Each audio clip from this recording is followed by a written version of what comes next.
पाणी टंचाईचा भीषण वास्तव याचा आढावा घेण्यासाठी आपण विक्रमगडच्या हरनोळी गावात आलो आहे. एकूण 40 घराची लोकवस्ती आहे आणि या गावात सध्या भीषण पाणी टंचाई आहे. कारण माझ्यासमोर आपण भांडी बघितली असतील आणि गावातल्या महिलासुद्धा आहेत.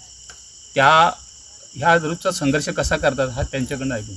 ताई मला सांगा, रोजचा पाणीचा संघर्ष तुमचा चालू आहे, किती पाणी हांडा मिळते, काय पाणी मिळते का नाही? म्हणजे आता फेब्रुवारीपासून पाणी विहिरीत कमी आहे आणि मार्चमध्ये होळीच्या नंतर पूर्ण आटून जाते. त्याच्यामध्ये कोण सकाळी जातं, रात्री जाते, 1 हांडा 2 हांडी असे घेऊन येतात.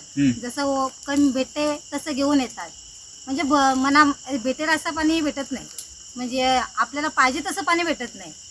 आंघोळीला लागतंय, कपडे धुवायला, स्वयंपाक बनवायला, कोणी पाहुण्याला तर त्यांना, आणि ते पाणी त्यांना प्यायला द्यायचं कसं, म्हणजे एकदम खदूळ पाणी राहते. आणि जे टँकर येत होतं ते पण येत नाही आता. आणि जवळपास विहिरी आहेत पण त्या जरा लांब आहेत आणि त्यांची पण ते भाजीपाला लावतात. त्यामुळे ते देतात थोडं पाणी, पण 2-3 दिवसावर देतात. कधी कधी 1 आठवडा होतो. त्यानी पण पाणी म्हणजे वरची पण भरतात, आम्ही भरतोय. म्हणजे पाणी आम्हाला असं भेटतच नाही चांगलं पूर्ण. म्हणजे मग हप्ता भरला तर भेटतच नाही.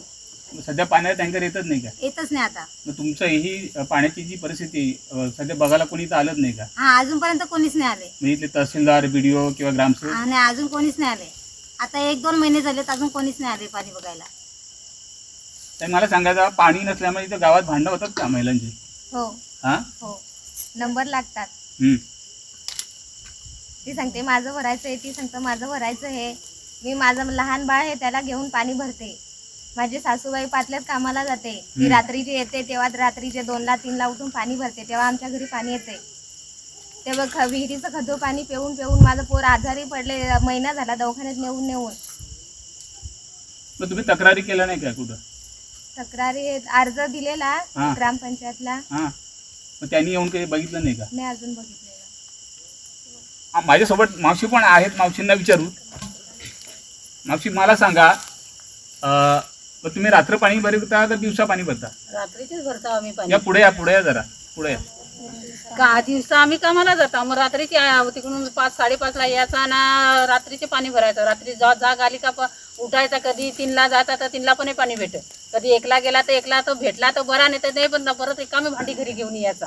घरी घेऊन यायचा, ते आला का परत ठेवली भांडी तसाच मिळला तर त्या, नाही तर थोडासा काय पाणी असलं तर आंघोळ केली नाही केली का चाललं. सकाळची उठला कामाला, 2 पोरं आहेत, ते पोरांची आंघोळीला पाणी नाही भेटत, नवऱ्याला पाणी नाही आंघोळीला भेटत. मग त्यांना सांगायचं जा विहिरीवर डबं बिबं घेऊन ना 2 डबं भरून आणा, तुम्हाला आंघोळीला पाणी, असं सांगतो मग आम्ही. मग आता पाणी नाही भेटत, मग बाई स्वयंपाक करील का, कामाला जाईल का, पोराला आंघोळीला पाणी करील का, नवऱ्याला आंघोळीला पाणी देईल का, तिकडे कामाला जाईल. सकाळच्या 7ला-8ला कामाला हजर पाहिजे माणसा. मग ते कसं काय, माणूस बाई एकटी असली घरात तर ती कशी काय जाईल? पाणी नाही भेटला मग ती काय करणार?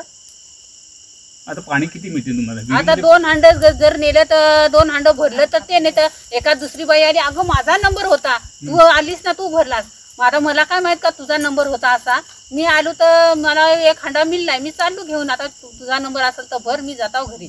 मग माझा 1 हांडा मी घरी नेताना 1 हांडा विहिरीवर ठेवता. रात्री किती वाजता येतं पाणी? 1ला येताव, कधी 2ला येताव, कधी 3ला पण येताव. आता जेव्हा जाग आली तेव्हाच येताव ना.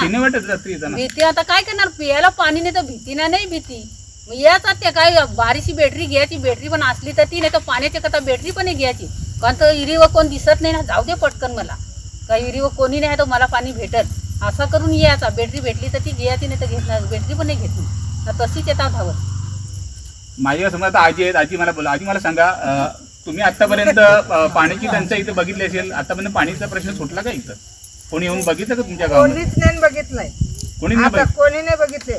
जर मतदान असलं ना तर येतीला हे करीत कामाला, याला मत द्या, त्याला मत द्या. मग त्याला मत दिला, त्यांना निवडून दिला, मग तुम्ही कशाला येऊन बघा? नाही, गरीबाची हालना किती होते. मग तुम्ही येऊन बघा ना आमची कशी परिस्थिती चालली हरनोली गावांची.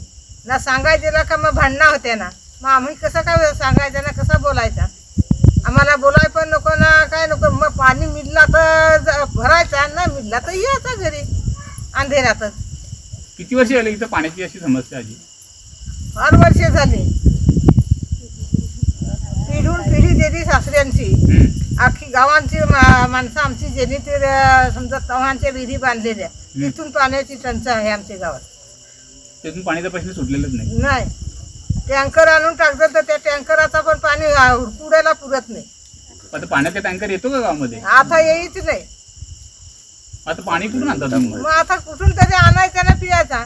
पहिले फार हलकेला आम्ही इथे नदीवर आपण आणलं, बुरुजपाड्याचे पाणी सगळं आम्ही आणला. त्या पण बुरुजपाडची पण विहीर आटते. मग तुम्ही रात्री इथे येता का विहिरीवरती? मग भीती नाही वाटत रात्री? मग ते भीती नाही भीती, त्याला काय करणार. येणार पियाचे करताना पाणी नाही भेटला मग या लागतच. आता भीती असं नाही तर नसं मग याच लागत, काय करायचा. असं काल उठून कामाला जायचा. कामाला होता तुम्ही? मग कोण पैसा त्याचा कोण आपल्याला देईल. काम करून तर पैसा भेटेल आम्हाला. नाही काम केला तर शेती का वाडी आमची आहे, आम्ही सगळी मजूर करत आहोत.